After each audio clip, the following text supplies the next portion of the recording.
Hello, welcome back to my channel.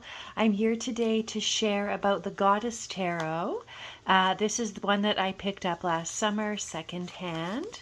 I picked it up at the Pagan Pride Festival.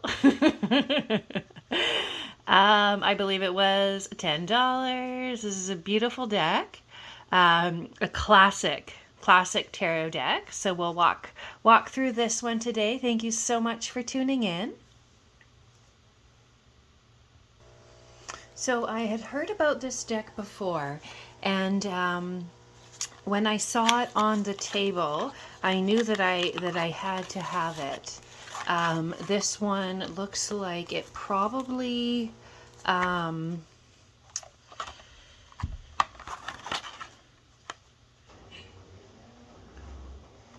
well, I don't know. Was that the retail price was $20 from Winter River Books? Or was it already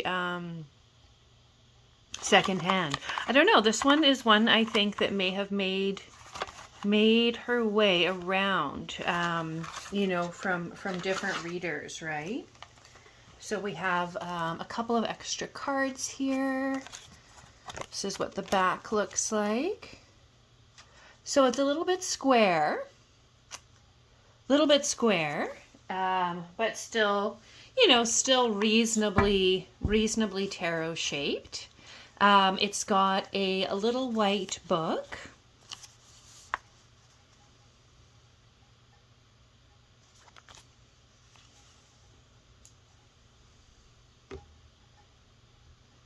So this isn't exactly, it's not exactly first impressions. I have had this deck for a while, and I have, have worked with this one quite a bit. So I did want to share it on the channel, as I've been in the process of of going through and sharing my decks. Let's just leave her there. Okay, beautiful. So we do have different representation culturally based on the different suits.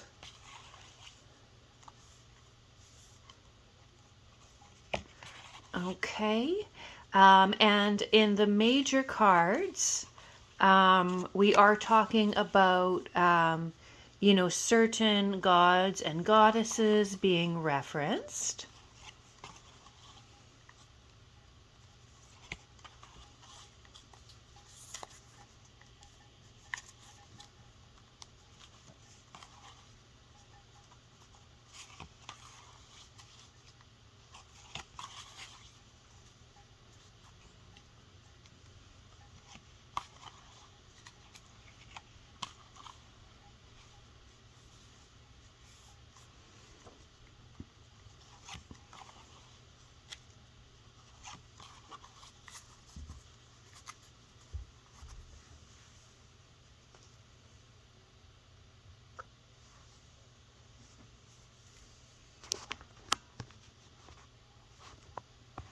There we go. Okay, it's a bit better. Let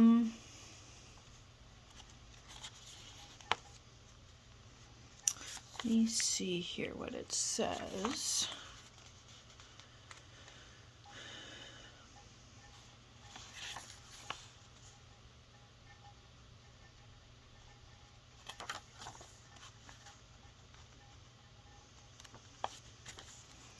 Yeah, so different goddesses, and I'm sorry, like, I think I may have misspoken. I may have said gods and goddesses, but yeah, for the major cards, these are going to be, you know, the star is Inanna, the moon is Diana, you know, that kind of thing. Suit of Cups is associated with Venus, Roman goddess of love. The staves, which is going to be the wands, is Freya, Norse goddess of creativity. and beauty. Swords are going to be Isis, the great Egyptian goddess who symbolizes magic, loss, and redemption. And then Pentacles suit is associated with Lakshmi, the Hindu goddess of prosperity. Each card in the minor arcana suit, except for the court cards, depicts a woman as she undergoes the journey symbolized by each suit. She is meant to represent every woman, or the querent herself, as an aspect of the goddess honored in the suit. Court cards, prince, princess, king, and queen can symbolize different aspects or energies of the querent psyche in different times and areas of life. Masculine, young, mature, feminine. They can also signify people in the querent's life. So I do like that. That of course it's geared towards women, but also, acknowledges our masculine parts, and yeah, potentially people in our lives, being masculine or feminine identified. So swords, this was the suit of Isis.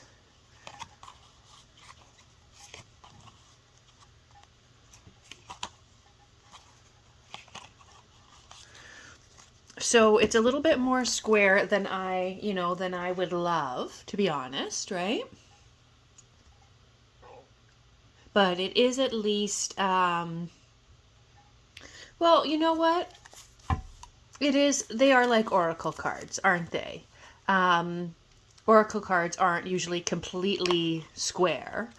So I think it's fair to say that this is shaped like an oracle card. So that part isn't my favorite. What did we say? Cups were like Norse mythology.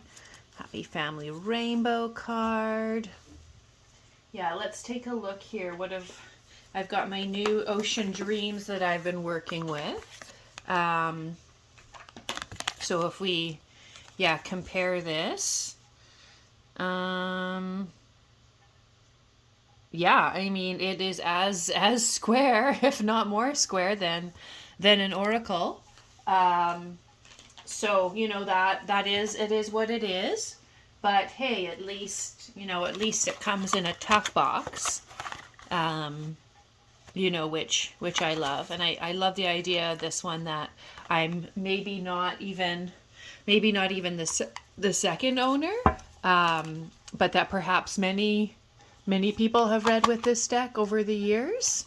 I think this one even said it was printed in the U.S. That's how old this one is. Is it vintage? Let me see.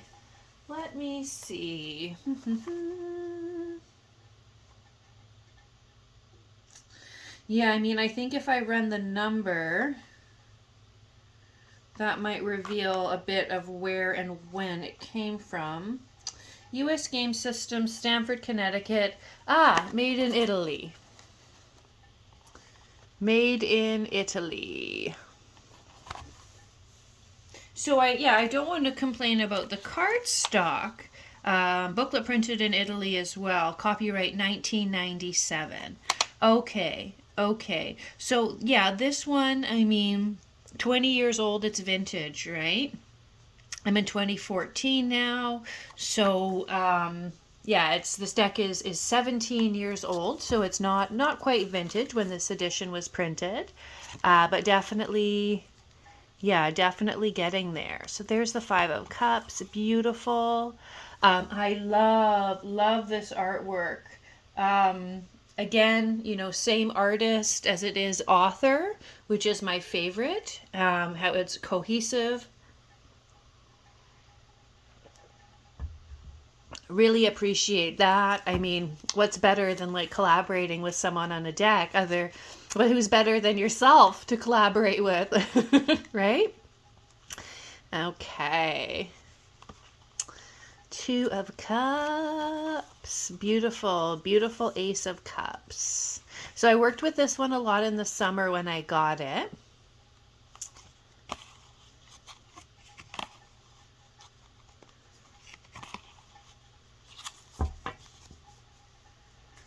And I would recommend it. Of course, I'm always curious, if this is a deck that you use, if you're watching this because you're considering purchasing this deck.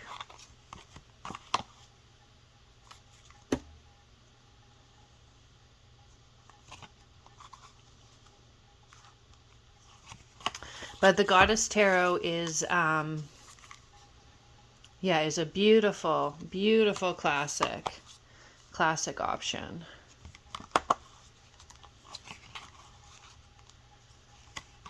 Oh, yes, love that. Love that. Let's go through the major cards now.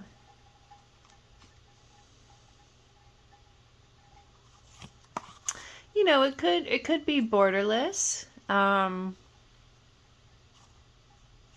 when there's dogs. Love dogs on the cards. But it's not. The borders aren't really taking away from the artwork, I would say. Love this. Love the Inanna card for the star.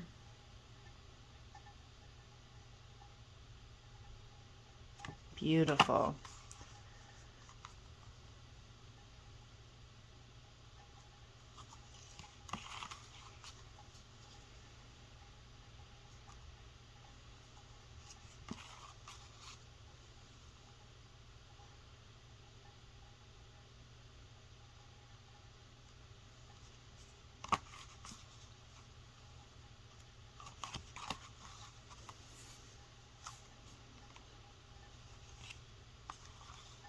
So considering it's from the 90s, there is, I guess, a reasonable amount of representation, especially different cultures, and I can see how, in those days, it was probably considered a very, very diverse deck. I always like to see,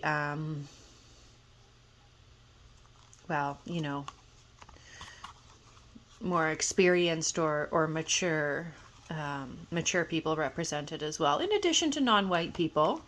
I think that's important, but age diversity, body diversity, in addition to cultural and race diversity, I think is important.